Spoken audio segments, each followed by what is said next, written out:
Shelley is zooming a Mara service now. So.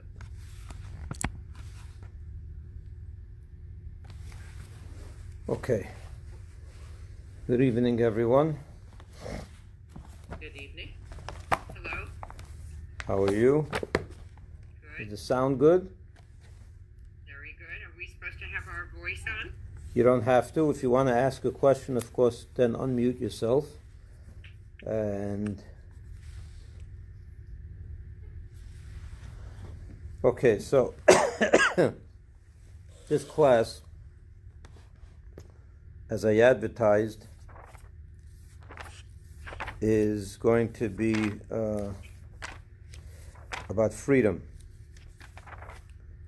and how to maintain and achieve freedom. What freedom means, how to maintain it on a personal level and on a collective level.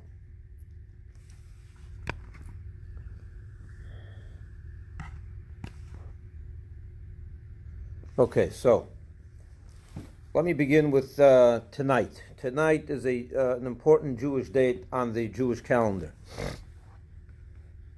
It is the 12th day of the Hebrew month of Sivan, and it's a conclusion of an entire period of our calendar. Let me explain.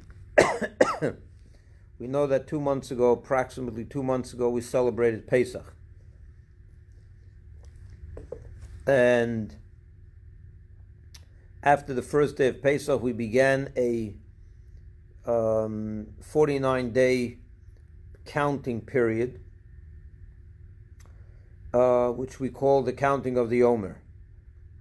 And that counting period was meant to prepare us, to lead us up to the giving of the Torah at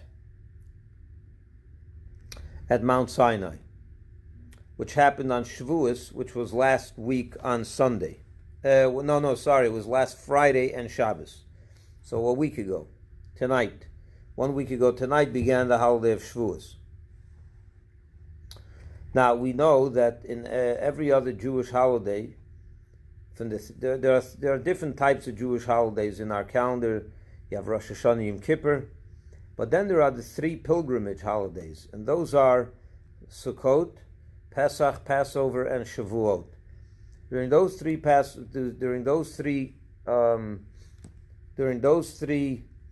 festivals, we are told that we are to go to the temple. Every Jewish person is commanded to go and celebrate that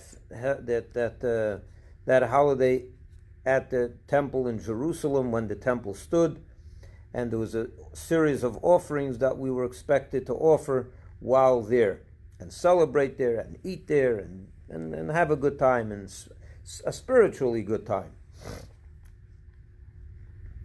So now we know that so among the 3 holidays that we are meant to go to the temple in pilgrimage was Pesach, Shavuos, and Sukkot. Pesach and Shavuot and Sukkot have 8 days each, or 7 in Bible, whatever, 7, a week or more.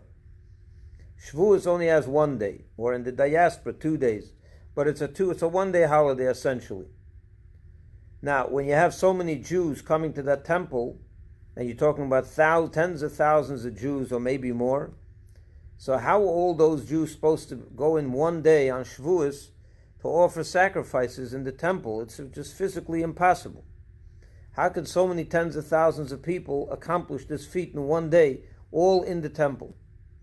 So the Torah gives the Jewish people, just so on Sukkot and on Pesach, there's a whole week to do it. If you have a whole 7-day period, you can do it. So there's enough time. But on Shavuos, we only have 1 day. And 1 day is not enough. So the Torah gives an extra 7 days, an extra 6 days, that is, to make it so that Jews should be able to fulfill their pilgrimage obligation. The last day, so what that would mean, if Shavuos started last Friday, so there would be Friday is the day of Shavuos, and then the next 6 days are Shabbos, Sunday, Monday, Tuesday, Wednesday, and today would be Thursday. So today, the 12th day of Sivan, is the last day of the fill-in days, I will call them, for the holiday of Shavuos. Because they're not the holiday itself. We're not celebrating Shavuos in the last 5 days, but we do, in temple times, Jews would be given the opportunity during this extra 6-day period to bring their offerings, because not everyone, of course, can bring it in one day. So tonight, really, as we now see the sun set, it has already set, but it's not quite dark yet. It is now that we are leaving the period of Passover, Omer counting, and Shavuos, which really concludes tonight. So tonight concludes a 56-day period, or 57 days. I want to talk about this 57-day stretch.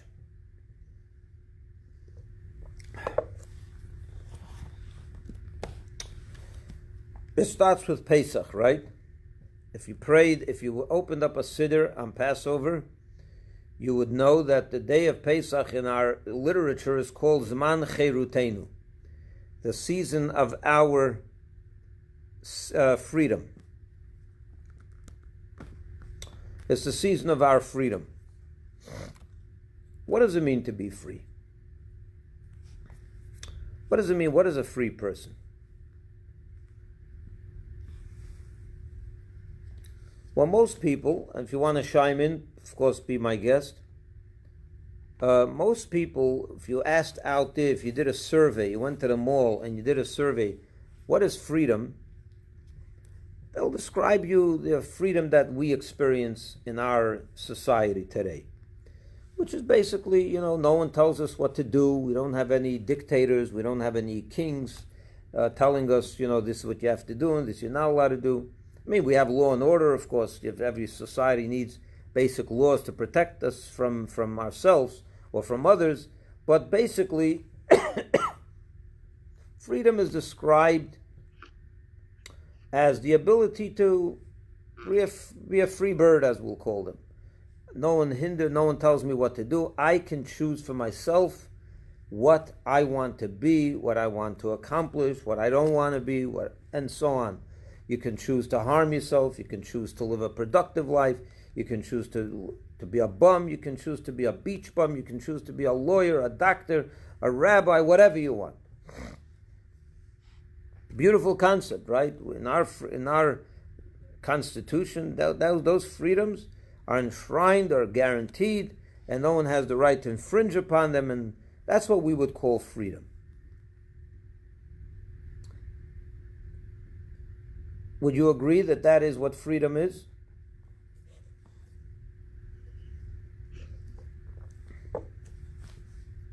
I guess no one's disagreeing. That means you agree. Okay.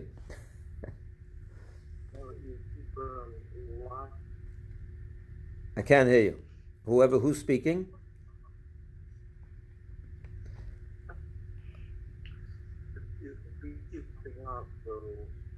If you can raise the volume a little bit so I can hear you a little better.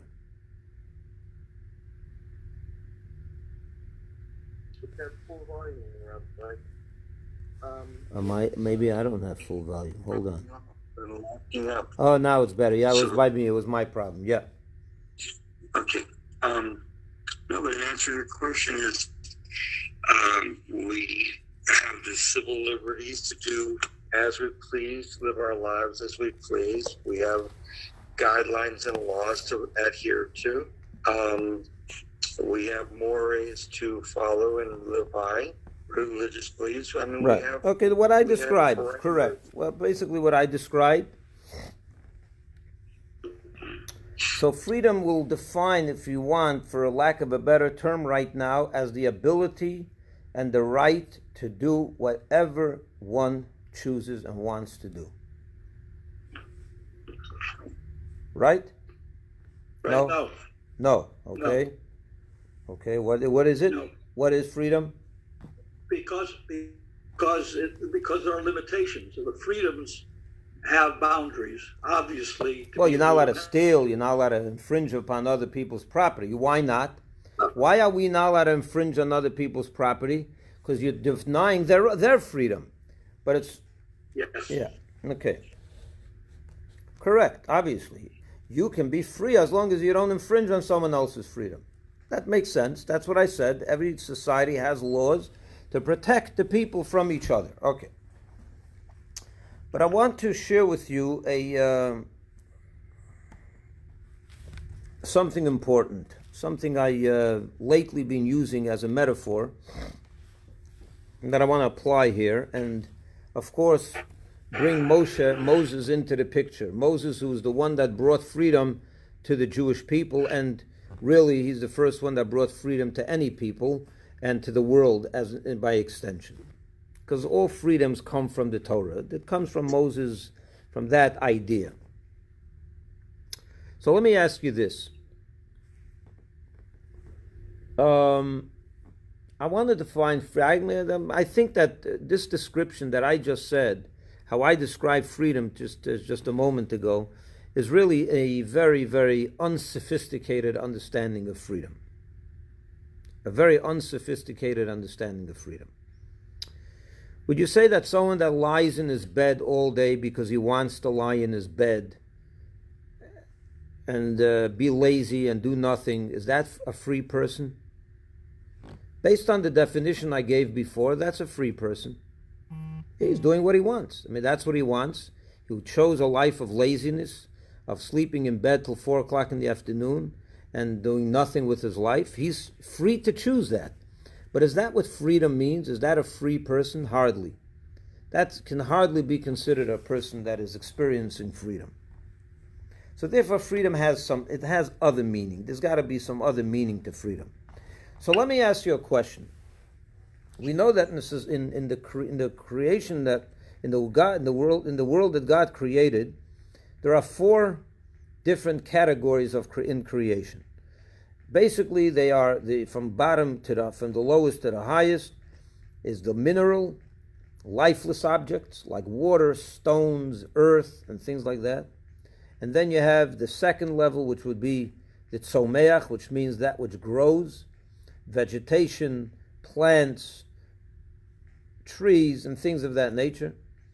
Then the third level would be the animal kingdom or the zoological world, and the highest and the most sophisticated would be the human being. Those are the 4 categories within creation. Now each of these have basic essential needs. Let's talk about the tree. What are the needs of a tree? Does a tree feel shackled and in jail because it can't walk around? Does a tree feel like it's locked up because it is not mobile? Hardly. A tree doesn't feel any problem being stuck in one place, attached to the ground, rooted in the ground. As long as you allow it to grow freely and you don't tamper with that, it's experiencing the freedom to be itself, to express its essential self. Now, the tree doesn't have a rational thinking, but we'll talk about the basic needs of the tree. The tree needs to be able to grow unhindered. So the minute you start clipping it, so you start choking it so it cannot grow, you deprive it from water, you don't give it its basic needs in order to grow as a tree, you have now locked up. That tree is now imprisoned, metaphorically. But it does not feel, limited by the fact that it's not mobile. Why? Because it wasn't created to be mobile. It doesn't have that essential need, and therefore it doesn't feel that it needs it at all. How about an animal? Now, when you talk about an animal and you say, you know what, the animal, I'd like my animal to be like my tree. So you glue its feet to the ground, and you maybe even you anchor it to the ground, and you can't move. It's stuck in one place. You feed it, you throw a ball to it, you laugh at it, and you pat it, and you play with his tail, and you're being lovey and dovey with your animal, but it cannot move. A disaster. That is a animal, a creation that is terribly shackled and unable to express its essential self. It's what's the essential self of an animal. One of the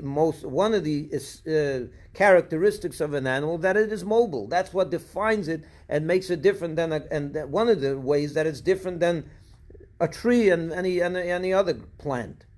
So if you take that ability away from it, you have locked it up. It's no longer free. How about a human being? So let's go back to the animal a minute. So an animal can run around, and it can, bark if it's a dog, or say meow if it's a cat, or say moo if it's a cow, and give milk, and eat grass, and eat hay, and it's wonderful, right? That is a free animal, an animal expressing itself in its best way. What about a human being? A human being, it needs to be able to grow. It needs to be able to be mobile. If you lock up a human being in one room in solitary confinement, it's terrible. But imagine you took a human being and you injected something into his brain. You let it flow freely. It's mobile. It can move around. It can do everything. But you did something into his brain. You injected something into his brain that you took away from it. It may not even know that you took it away from it, because it's not even something, the ability to think rationally. You did something to the human mind where you made it incapable of thinking rationally. So it thinks like an animal. Now, it can fly anywhere it wants. It can do whatever it wants. It can go to the beach. It can eat best foods. It can be, having itself a great time. But it doesn't have the ability to think rationally. You have put this human being in a virtual prison, in a metaphoric prison like none other. Why? Because it cannot, freedom means, again, I'm getting back to the core essence of it. The core essence of freedom is when a person has the ability to express its essential self. And its deepest self. What is the most essential part of a human being? His ability to think rationally and to have feelings. Rational feelings.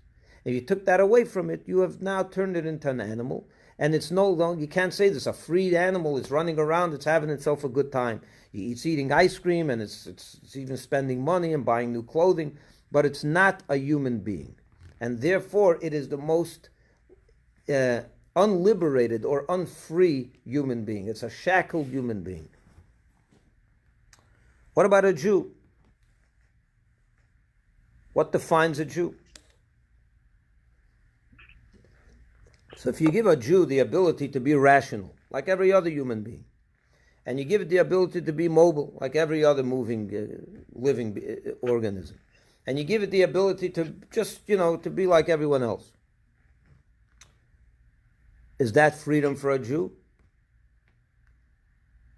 Well, from his human side, you may say he's free. As a human, he's free.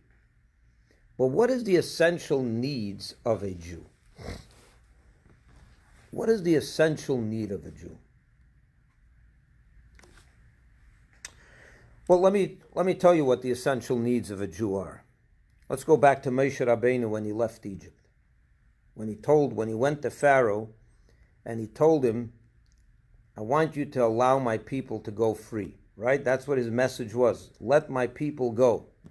Today they have songs, and they had demanding from the Russian government 30, 40, 50 years ago to let the Jewish people out of Russia and let them go to Israel or whatever. So they composed songs, let my people go, right? That came from the words of Moses, Shalach Asami, free my people, send them out, let them go. But Moshe always added one word to that statement. He always added one word to that statement. He said, Shalach es ami, let my people go, send my people free, v'ya'avduni. V'ya'avduni means, and let them serve me. He didn't mean himself, he meant, of course, God. He was coming as an agent of God. So he was coming in the name of God to Pharaoh and saying, this is what God said. Let my people go, v'ya'avduni, and they will serve me. What does that mean? Why does he have to tell Pharaoh and they'll serve me? Once they're out, you'll take, God will arrange for the Jewish people to go serve him. What does Pharaoh have with what is Pharaoh's connection to the Jewish people serving God? We want one thing from Pharaoh: let them out of Egypt. What does he have to tell Pharaoh, v'yavduna, and they'll serve me? What is that? That's not relevant to Pharaoh. From Pharaoh, you want one thing: let them out of Egypt. That Moses will take them later to Mount Sinai and they'll serve God, that's a separate issue that has nothing to do with Pharaoh. And if you told Pharaoh, let my people go and I'll take them to wherever, take them to have a good time for 3 days in some amusement park, it would also be a legitimate demand. You're enslaving them. You have no right to enslave my people or the people of Israel. Let them go. That's the message he needs to hear. There's no other reason. There's no need for an additional word, and they'll serve me. What has that got to do with Pharaoh?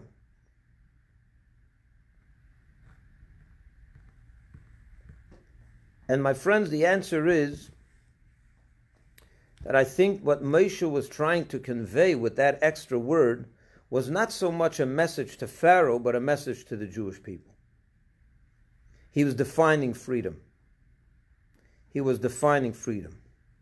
He was saying to the Jewish people who are going to learn that forever in the Torah and read that for 3,000 years and for eternity, that what does freedom mean? V'yavduni. V'yavduni meaning serving God at Mount Sinai. In other words, he's saying just leaving Egypt is not enough. That doesn't make you free. That doesn't make a person free. That allows him to be a free bird, to fly and to do whatever he wants. But is that really what freedom is? Hardly.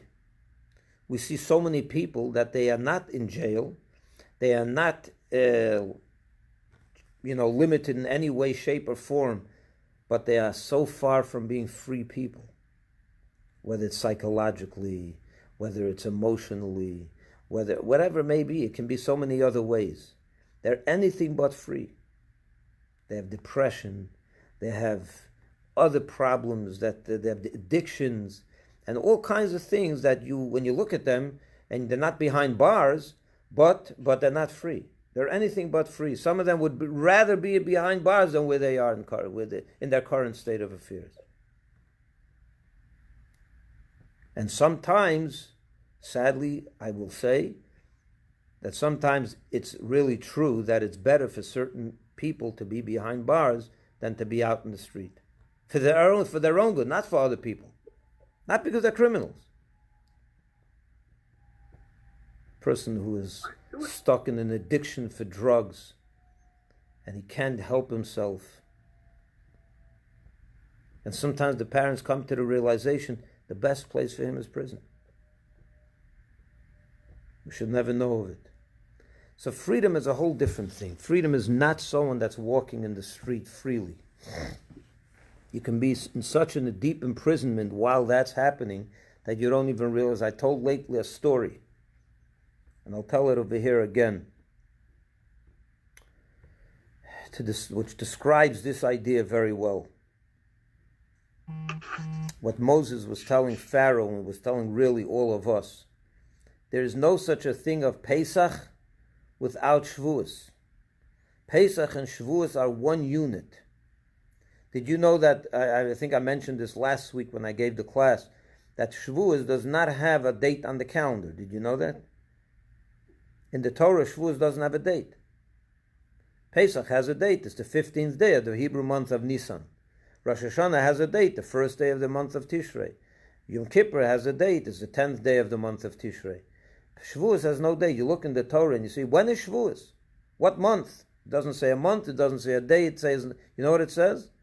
It's 50 days after 49. Pesach. 50 days after Pesach, exactly. It's not linked to Pesach. It's not its own, it's not an independent holiday. It's really the completion of Pesach. Pesach and Shavuos are really one thing. Because if you have Pesach without Shavuos, if you went out of Egypt but you didn't go to Mount Sinai to receive the Torah, you are not free. You were released from bondage, but you were never brought into real freedom. What is real freedom? As I described earlier, the ability to express your essential self. A person, imagine Beethoven, who was born with such a talent to compose music,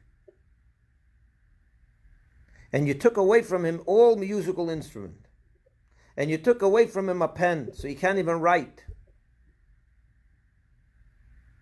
But you allow him to go to Disney World as much as he wants. This is a free person. You've taken away his everything about him. You've locked him up. He's in prison. He's in a conceptual prison. Why? Because he cannot express his deepest self. Take away from Rembrandt his brush and his pigment. You took away from him his life. You took away from him his soul. You locked him up. You threw him into prison. He may not be behind bars, but it's as if he's behind bars because he's not free. Because he cannot express his deepest self. That is not freedom. But he can go to any restaurant and buy any steak he wants any day of the week. And he's got a lot of money to do it too. But ask him, do you feel good? No, he's locked up. He's in prison. Pesach without Shavuos is nothing. And for a Jew, what is freedom for a Jew? Well, for that you have to define what is the essential self of a Jew. What is the essence of a Jew? A man to serve God. Every person has to serve God, really, if you think about that. That's not just true about Jews. But a Jew has a neshama. I want to talk about other people also in a minute. But let's start with us first. A Yid has a neshama. We're not only a body. We have a unique connection to God through our neshama, through our uniquely Jewish soul. That soul is the essence of who we are. And if we don't nourish that soul, we don't allow for self-expression for that soul, you may think you're free, but there's an essential part of you that is crying, that feels deprived terribly, and it will ruin your life. You may not know it sometimes because you're not aware that you have a soul, but that's a tragic story. That would be a tragedy if a person never became aware of his essential self. Imagine you took a human being, and from the moment he was born, you brought him to a zoo and you put him into a cage with monkeys. And he grew up thinking he's a monkey. It's a tragedy. He doesn't know better. But that's such a tragedy. The same thing, a Jew that is not aware that he has a neshama, and he never allows for self-expression of that neshama, that's called a free person. It's Rembrandt without a pigment and a brush. But Rembrandt can have a good time in life without a pigment and brush. And maybe he'll substitute his pigment and brush with you took it away, so go find something else to do. Probably, right? What is he going to do? Sit and cry all day? He'll go find something else to do. He may go with his wife on vacation, have a good time, and he may go to, do whatever. Get a job as a clerk or whatever, a teacher, whatever it may be. But he's in jail. He's in jail. And he knows it. And the same with any person that has a deep talent, a Jew that has a neshama. If you took that away, you took Shavuos away from him, if he goes out of Egypt, but he never made it to Mount Sinai, he's not free. And that's why Shavuos doesn't have a date on the calendar. It's linked to Passover, because it's really one holiday, it's one unit. And tonight is the conclusion of that unit. As I mentioned in the beginning, that tonight is the 12th day of Sivan, and the 12th day of Sivan ends the fill-in days for Shavuos, because Shavuos is only one day, so we get an extra 6 days to bring the sacrificial offerings in temple times. So today also is kind of like a time where you can fill in and make up for what you didn't do Shavuos, to kind of like receive the Torah and connect to that. That comes to an end tonight. That's why I chose to give this class tonight, to explain freedom. Because it's really, tonight ends what started on Passover. And this brings me to the to this week's parsha as well. When you talk about freedom and the essence of a Jew, and what is the most important, essential quality of a Jew, this is neshama, of course, and the ability to do mitzvahs, the ability to connect to God, the ability to transcend his most limited self, which is his body and his self-centered needs, to be able to transcend, to connect to God. That's the essential soul. That's the neshama. That's what defines us.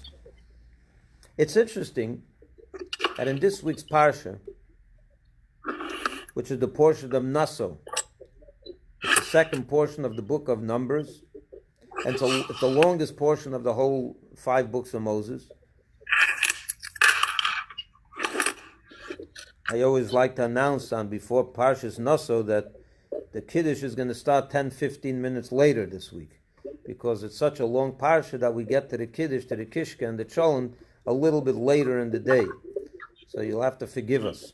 Unfortunately, in this situation, we don't have Kiddush and Shul at all because of the situation we're in. So it doesn't make a difference. This Shabbos, next Shabbos, it's all the same, right? But it's a long portion. And in it, I promised you a story, so I'll tell you a story first. And then I'll get back to the portion. I knew a chassid, his name was Rabbi Mendel Futterfass. Rabbi Mendel Futterfass was actually I knew him well, and I was quite close to him. And he was probably 50 years my senior. But, in Hasidic life, there's no generation gap. And we found each other to be very close. He was a special pious Jew. He sat in prison in Russia for 9 years, in the Gulag. And he was stuck there for 9 years with other inmates in a cell, in a barrack, whatever it was. Away from everyone. His family had gone to Europe. What happened was his family boarded a train to escape from Russia in 1947. I believe it was early 1947, and he was supposed to meet them, and he was picked up by the Russian government just after they left. They arrested him for his work on behalf of the Jewish people there, and they threw him into prison for 9 years. He was released in 1955. The Russians wouldn't let him leave Russia for another 9 years. So he was away from his family for 18 years. While he was in prison, he says that he befriended many of the inmates there. They developed a respect for him. There were some Gentiles and some Jews, but he was the only religious chassid there. And you can imagine what life was like in the Gulag. It was a hell on earth. I mean, really, it was a terrible place to be. And naturally, the inmates fell into depression. They were very, depressed, obviously. And they had no reason to wake up in the morning, and it was just terrible. But this Reb Mendel would wake up in the morning, he was jolly, he was full of life, he was full of enthusiasm, and the fellow inmates couldn't understand what motivates him. They knew his story.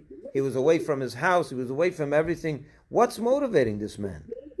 So they asked him one day, so how do you go on? How do you live? How do you go through the day? So he said to them like this, why are you depressed? He turns to one of the inmates, why are you upset? What were you before you came here? What did you have? Well, I had a business and I was making a lot of money. So he says so that was taken away from you, right? When you were back in Moscow or wherever you were, in Kiev, wherever you lived, you had a life that was... you made a lot of money, and you had status and all that. That was taken away from you. You were plucked out of that environment, and you were thrown into prison.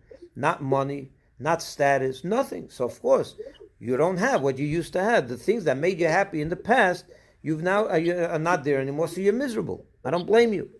Turns to the next inmate, what's your story? Says, I was a big professor, and I was a big college and this or the university, and he went through a bunch of guys and explained to them basically that the reasons that would made you wake up in the morning and give you some sense of reason and purpose are no longer there. So of course you're going to be depressed. See, now he turns to himself and says, what was my story in the past? Where did I come from? He says, I came from Kharkiv, wherever he was. I think he was from Kharkiv. Kharkiv is a city where he would wake up every morning. He would go to the synagogue and pray. He'd start off his day with the morning service, daven shachris, and then he would learn for a few hours. Then he would go make some money to support his family and, be like everyone else. And then in the afternoon, he would daven mincha. And in the evening, he would daven the evening service, and he would learn a little more. So he said, when you really think about it, yeah, life is not good here. He says, my wife and kids are not here with me, terrible. He says, but the things that I was able to the thing that I lived for back home, those things didn't change. I still wake up in the morning and I daven my morning shachris. I still learn from memory, of course, as much as I can, which is a lot. And I still, in the afternoon, I daven mincha. And in the evening, I still daven ma'ariv. My life hasn't much changed. Of course, it changed. No one wants to be in a gulag. That's not what he was saying. But what he was saying is that the essence of my life has not changed. My neshama, they didn't take and throw into prison. They can't take my neshama and my soul and throw it into prison. They can take me away from my money, but they can't take me away from my neshama. That is free. That remains free, and that's why that was my life. That's where my focus always was, and that's where my focus is today. There's really no difference. And that's why I said I'm able to maintain myself. I have a reason to wake up, just like I had a reason to wake up when I was back in Kharkov. And that's a free person. You can be in jail and feel free, and you can be outside and feel shackled. And that's very, very true. And that's what Pesach and Shavuos, this unit, tells us. You cannot have one without the other.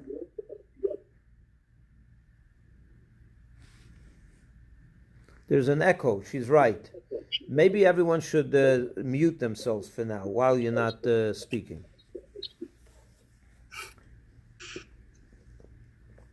Thank you. Now let's go back to the parsha. So the essence of a Jew he described is his neshama. How do you look at another person? And I want to apply this to all human beings, not just Jews, because every person has an essential goodness, has a soul, even if it's not a uniquely Jew, it's not that kind of soul, so it's a human soul, whatever. We're not going to get into that now, but everyone shares, we all have we're in the image of God, let's say.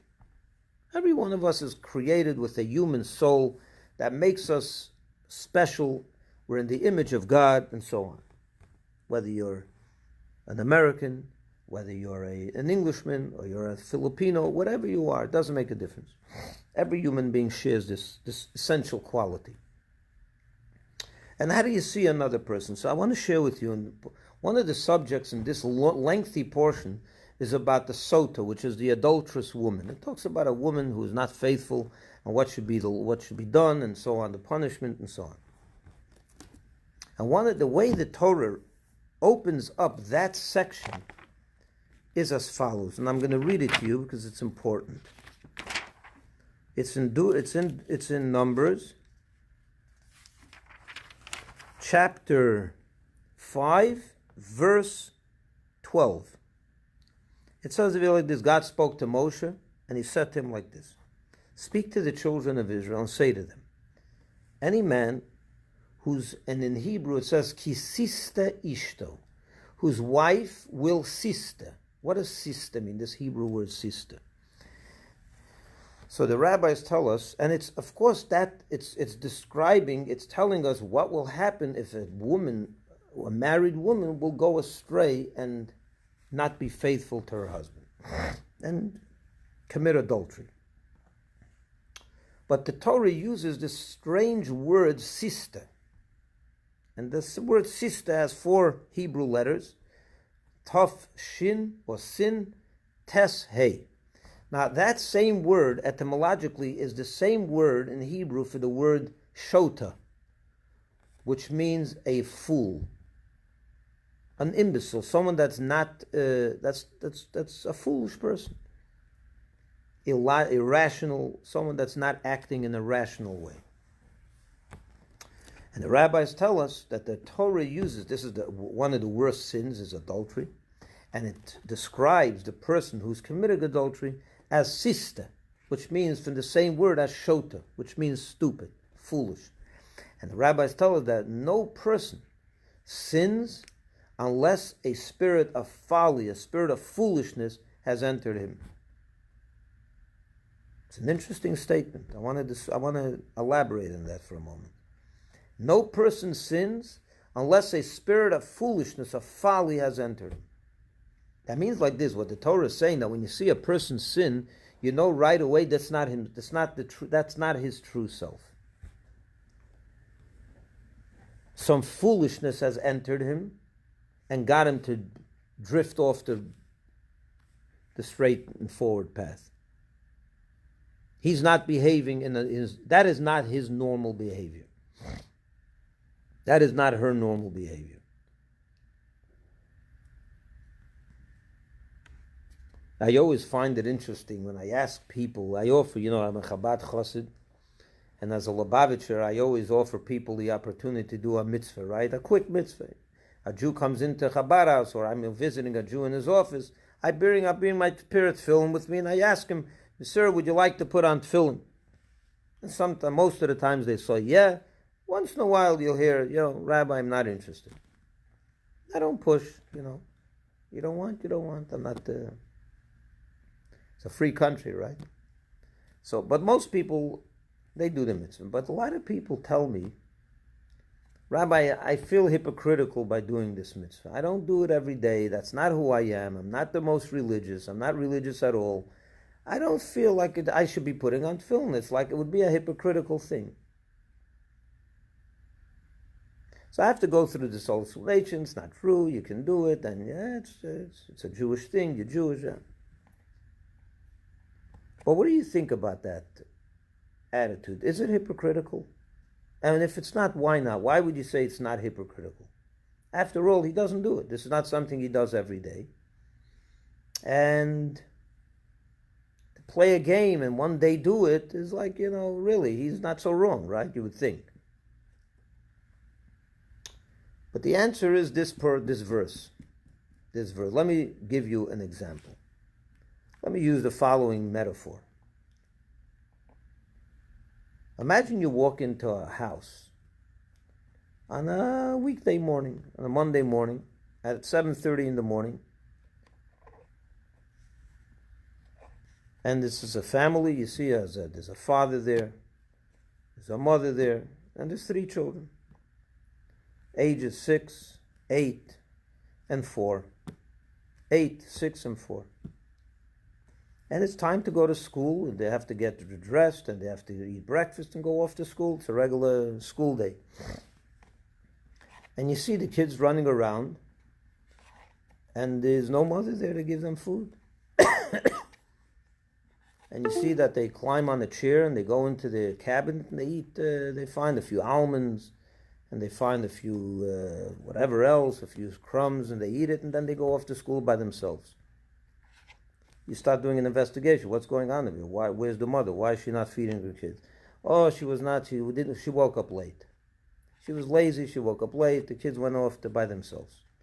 All right, you say, I wonder, maybe she's not feeling so well. Okay. Come back the next morning, Tuesday morning, 7:30 in the morning, you knock on the door, the same 3 kids, same climbing in the same closet, and they're munching on a few other, next to, some chocolate chips.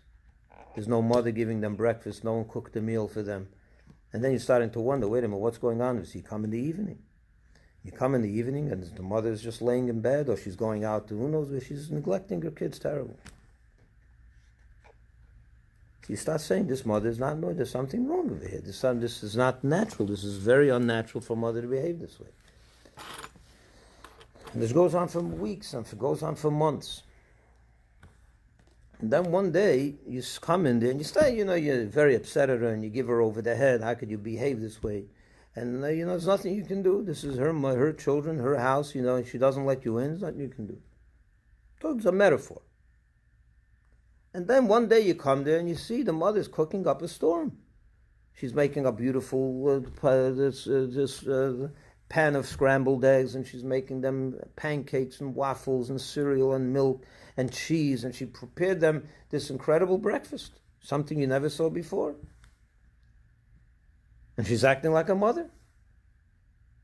And you ask them, you look at this and you say, wow, it's wonderful, right?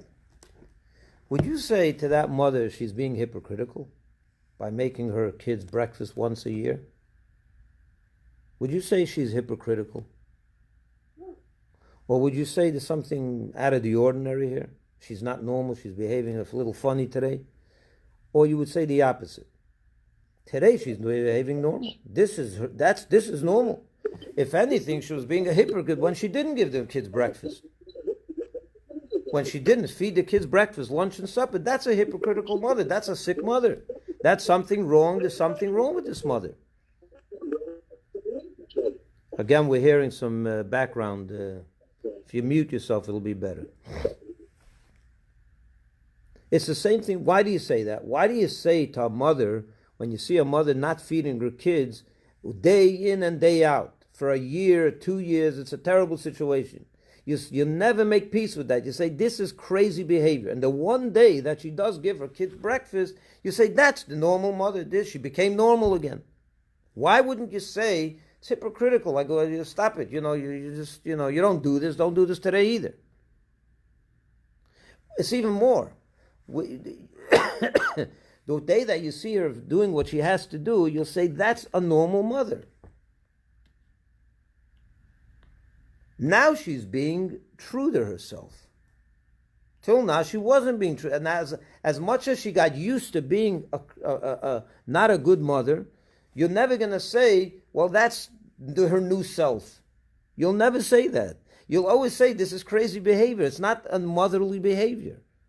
With the one day in 5 years that she does behave like a mother, you're going to say, that's the true mother. There's a normal mother. She became normal for a day. She didn't become hypocritical for a day. She became normal finally for a day. It's the same with the Jewish people. When you see a person, he hasn't done a mitzvah in 15 years. The rabbi, you offer me to put on film. Film is not me. I never put on film in my life. I don't think I should put on film today either. You know how I see it? And how the Torah teaches us to look at it. When a person doesn't do what he's supposed to do as a Jew, that's the spirit of folly. He's not being normal. He's being foolish. It's like the mother who's not feeding her kids.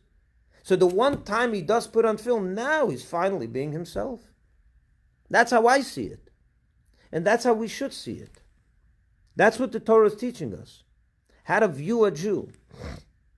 You know why we have to view a Jew that way? Because when you understand that there's a neshama involved of it, there's a soul that was given to us by God himself, instilled in each one of us, a piece of himself, a soul that makes us one with him. And we don't live up to that ideal, that is foolish.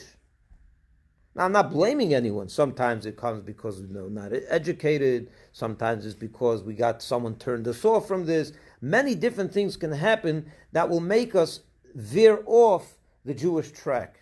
Sometimes people were born in such a way to an environment where they were never on the Jewish path, really, in a full way. Let's put it. I'm not judging anyone. So that's life. That happens. But when you say, finally, a Jew says, I haven't done this in 30 years, and I'm going to start lighting Shabbos candles, you start feeling to yourself, it's not me. I feel like I'm a hypocrite when I do this. Like, it's even worse when they tell you, but Rabbi, I'm going to go be watching television in 15 minutes after I light the Shabbos candles. Isn't that a contradiction? If I light the Shabbos candles, that means I'm accepting Shabbos, and then I'm going to go violate the Shabbos. So should I be doing it? I feel like a hypocrite. But the Torah is telling us over here that the hypocrite is when he's watching television on Shabbos, not when they're lighting Shabbos candles on Shabbos. The hypocrisy or the abnormality is the television, not the Shabbos candles. The abnormality is the 15 years that I don't put on film, not the one time I do. But that's a very different way of viewing viewing this. And that's what freedom really means. Freedom it's not enough to be taken out of Egypt. That'll get you nowhere. You may be, you're not behind bars, but you're really nowhere. You don't know where you are. You have no direction, no purpose, no focus. You're hardly a free person. Freedom, and it's a beautiful concept, this unique relationship between Pesach and Shavuos. Where Shavuos is not given a date on the calendar because it's linked to Pesach. It's 50 days after Pesach. And only when you have Shavuos is Pesach meaningful, and only when you have Pesach can you have Shavuos. You can't have one without the other. But I think it's more important the idea that without Shavuos, Pesach is really is a half a job. Just to let people out of Egypt and not take them somewhere else with there's a focus to life, there's a purpose to life, to give them something to wake up in the morning for, not just so I can, just live life and, just make money and have myself more stuff and be focused on the self-centered lifestyle that we sometimes get used to. But there's a focus in life. The neshama is also taken care of. Or more importantly, where your most essential self is able to express itself.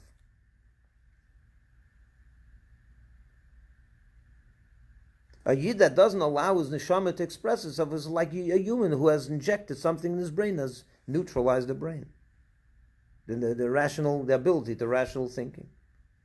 He can move around, he can go and enjoy, he can have pleasure, he can do everything, but he can't think, he can't add up 2 and 2 is 4. Like an animal. That's a free person. So the same thing with a yid. A Jew has to be able to express his deepest self. A tree has to be able to grow, an animal has to be able to be mobile and have, feel healthy and good and fed, and a human being has to be able to think, and a Jew has to be able to allow his neshama to guide him. The neshama needs nourishment. And without it, we're not free.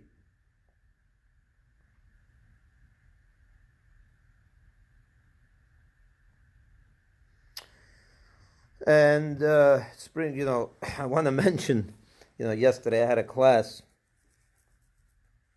and someone asked me a question, which led me to a whole conversation about a little bit about current events. And I thought about it the last 24 hours. What's going on today in America? And I mentioned that that we have with everything that's happening now with the relations between races and blacks and whites and this whole thing. So I want to take it from a different angle a little bit, just to mention something important. Martin Luther King, for example, right? He fought for civil rights, and many others fought for civil rights. Abraham Lincoln liberated the slaves. He abolished slavery in America. He made it illegal, I think, right? And then there was still racism, there was still a lot of prejudice, and there was still a lot of, discrimination and all kinds of segregation, all these things all the way into the 50s, even into the 60s. Until finally, in the 50s and 60s, mainly in the 60s, the Civil Rights Act was passed by President Johnson and other things, little by little, our African American brothers were given rights, and they were no longer segregated, and they were given ability to be free. It's not enough not to be a slave, you have to give freedom, equal rights, and so on. And these were wonderful people and wonderful goals. But it's an interesting thing, and I said this once from the pulpit. Jews, even though we were slaves for a very long time, within a month after Egypt, or maybe, I don't know exactly, I wasn't there, but I can only imagine, once they went to Mount Sinai and they got the Torah, at least when they went into Israel 40 years later, the Jews did not see themselves as slaves, as they didn't see themselves as being slaved or slaves or the descendant. They never had that attitude that we are slaves or we were slaves. They were able to kind of shed that past from themselves. Even today, when we sit down to the Seder of Pesach, are we celebrating the fact, we're no longer slaves? Is that on anyone's mind that we were slaves and now we're free and we're no longer slaves? We're not caught up with that so much, right? The idea of Passover is the idea of more or less that we went out of Egypt, but we went to Mount Sinai. Why don't we have that? Why don't we see ourselves? Why were we able to move on? And I know today it's not. You can say, well, 3,000 years later you move on. I'm talking about back then, even 50 years later. Right away, as soon as the Jews went out of Egypt and they got the Torah and they went into Israel, let's say the second generation, that's it. Slavery was something of the past. They never thought about it. It never was stigmatized. These are these, because they never saw themselves as slaves. You know why? They never saw themselves as slaves. Because even when they were in Egypt, they didn't see themselves as slaves for real. What does Moshe tell Pharaoh? Moshe comes to Pharaoh and tells him, God called upon us to come to the mountain. He wants to meet us at the mountain. And he's waiting for us there. It's an interesting thing. You would expect that Moshe would come to Pharaoh and give him a long speech. Like, I have a dream, right? How dare you enslave people? How dare you take away their civil rights? How dare you take away their ability to be who they want to be? That's the speech you would expect Moshe to have said when he came to Pharaoh and banged on the table and said, you got to let these people go. He didn't give him a speech about human rights. He didn't give him a speech about slavery. He didn't give him a speech of any of that. It's very interesting. You have to analyze this. Moshe Rabbeinu does not come to Pharaoh and give him long speeches about his human rights violations, which he was one of the biggest human rights violators ever lived. Moshe says not one word about it. Look in the whole Bible. He doesn't talk about that. He doesn't chastise Pharaoh for that. What does he tell him? He says, I want my people have to go. We got a call from God. He's waiting for us at the mountain. We got to go. He doesn't even tell him, you're low life, you're a thug, you're not good, you're no goodnik, you did such terrible things. How dare you do this to our human race, to another race? Not one word about that. He says, we got a call. God called upon me at the burning bush, and he told me to pick up the Jews and go to the mountain. He's waiting for us there. It's a wonderful concept if you think about it and analyze it. He's basically telling Pharaoh and the Jews who, this was the attitude of the Jews. We were here in Egypt now for 100, 200 years, whatever it was. We were on waiting. We were waiting for this call from God all these years. We finally got it. We're out of here. Sei mir gesund. Enjoy the pyramids. We're going. That was their attitude. In other words, they were never slaves to begin with. Why would they? They never saw themselves, this is our condition, this is how terrible, this is it, and this is what we are. They never saw that. They were enslaved, they were killed, they were butchered. Egypt was no picnic. It was just as bad as the Holocaust, you should know. It's not as bad, but close. It was bad. It was very, very bad. But they were never stigmatized with it. You know why? Because they never saw that as that's who we are. They never saw themselves as slaves. They were waiting for a call. They knew from Abraham down. They already knew Isaac shared it with Jacob. Abraham shared it with Isaac, and Isaac shared it with Jacob, and Jacob with his sons. They all knew that one day we're going to Mount Sinai to be the people of God, to get the mission to breathe a light onto the nations and be to carry this torch of godliness here on earth. So it's taking an extra 100 years for God to call us to the mountain. We'll wait another 100 years, but that call finally came, and they notified Pharaoh. Finally, the call came. We got to go. Sei mir gesund. Have a nice day. No speeches, no human rights violation, which he should have gotten such a speech from someone. But that wasn't what the Jewish people were preoccupied with. In other words, Moshe took them out of Egypt, but he brought them to Mount Sinai. He gave them real freedom. He taught the world, and through the Jews, he taught the world by that experience what real freedom is. If I may, and I don't mean to be, I'm not judging, God forbid. I'm really not. I don't want to be misunderstood. I think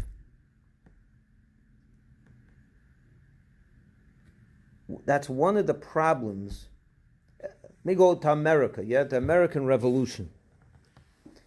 The same thing could be said in a sense from the American. What's the American Revolution? How did this country start? It's a breakaway from England. They didn't want the kings, all these dictators. They wanted freedom. But to their merit, to the founding fathers, the early pilgrims, and all the way down to the founding fathers, they understood that freedom has to be, you can't just go out of Egypt. You have to have a Mount Sinai. You have to give a free people a purpose, a reason to be. Okay, we're not shackled anymore. We're not slaves. We're not under the dictators. What are we? Okay, you took us away from there. Where'd you take us to? Where are we going with this freedom? If you don't give them the mountain Torah, you don't bring them to Mount Sinai and say, this is your new self, you left them hanging. And the American founding fathers did not leave American society hanging. They gave this country a purpose. It was founded on the principles of Judeo-Christian values. And they always understood that if we lose our connection to God, if this society loses its connection to God, it will lose its connection to freedom. It won't be free anymore. They gave it, I wouldn't say they gave us a Sinai, but they definitely gave Americans people, the American Constitution is a very, very serious document. It gives its people a sense of purpose. Human rights, certain things that we live for, that we don't take for granted. We take it for granted today, but they gave society, they saw themselves as a light unto the world. Really, they did. You could see it in their writings, in the way they wrote this Constitution, that this was going to be a beacon of light for the whole world. They gave it a sense of purpose.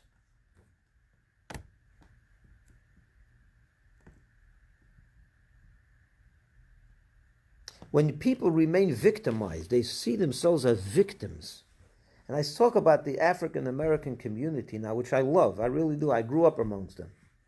My next door neighbor was a good friend of mine. He was a black kid on the block. We played together Skelly on the street. We did. I don't know if you know what that is. You all know what Skelly is. You're that age. No? It's a game you play on the street in Brooklyn. But we had a good time.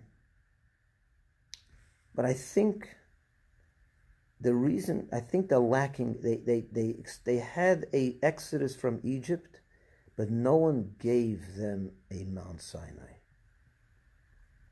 They're lacking a Mount Sinai, and it's a real shame. Their leadership must give them a Mount Sinai. It's not enough to be freed from being slaves and from segregation. You have to give a person a sense of being. What am I? Who am I? Where am I going with this freedom? Until that is part of the thinking process of every American, there will always be a sense of, I'm a victim. I was a victim 50 years ago. I was a victim 100 years ago. And I'm still that victim. And it's a shame. It's really a shame, because you got to give people freedom. You got to give them purpose with that freedom.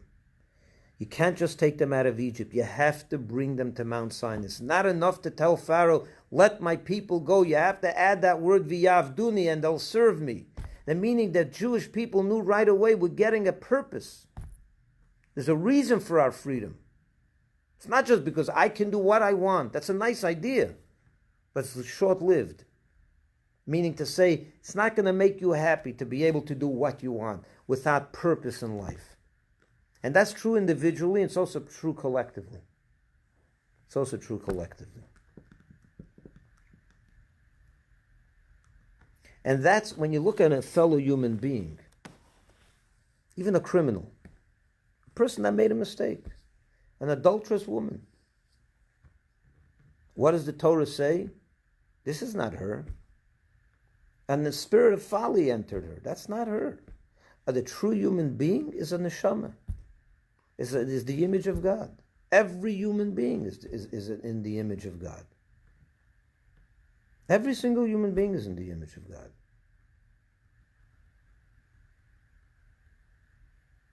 No matter what, everyone, of course. And that image of God must be, you have to explain. Our sages tell us, what was the first man called? The first human being, what was his name? You must all know, his name was Adam, right? Adam and Eve. What does the word Adam, why was he given that name? Anyone know why he was given the name Adam? Well, Adam means man, right? It means a human. But there's a deeper reason for it. Adam was called Adam, our sages tell us, because the word Adam is the same meaning as Adame, which means he's like. He's in the likes of God. Adame le'elyon, he is like God himself. We are in the image of God. We have a likeness to God, a similarity. We're in the image, his mirror image. So a human being is only human when he expresses that image, that likeness to God. But if you strip that away from him, meaning you give him no purpose, you don't give him a godly purpose in life. You took him out of Egypt, but he's still in Egypt conceptually. He's shalachas ami without the v'yavduni is not going to be a good thing. They'll always see themselves as slaves. So we have to internalize this idea. And I'm going to share with you in closing a story I once heard from Rabbi Manis Friedman. I like to quote him when I could, because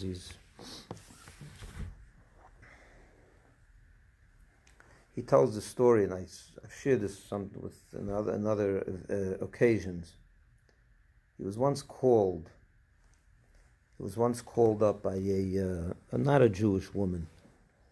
In distress, she said, "I need your help, Rabbi." What's the problem? My son is 16 years old, and he wants to commit suicide.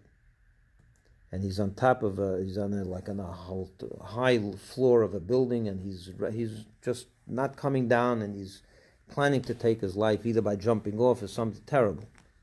And we tried everything to convince him, to speak to him, nothing is helping.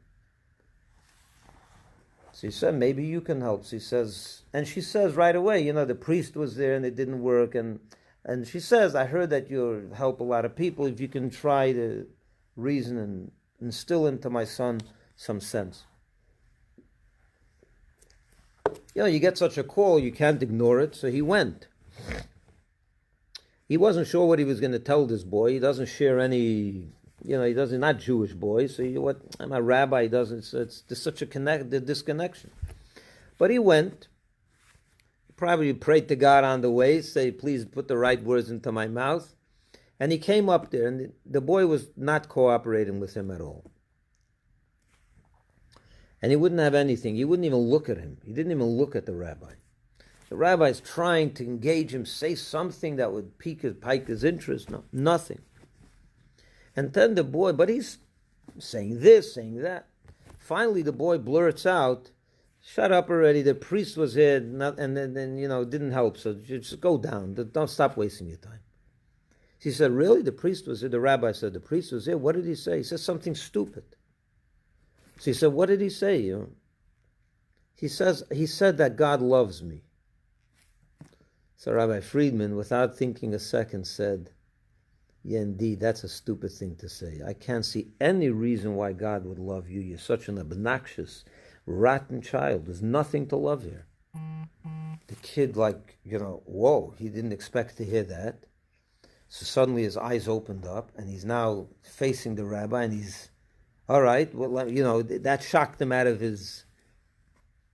And Rabbi Friedman continued and said, I don't know if he loves you.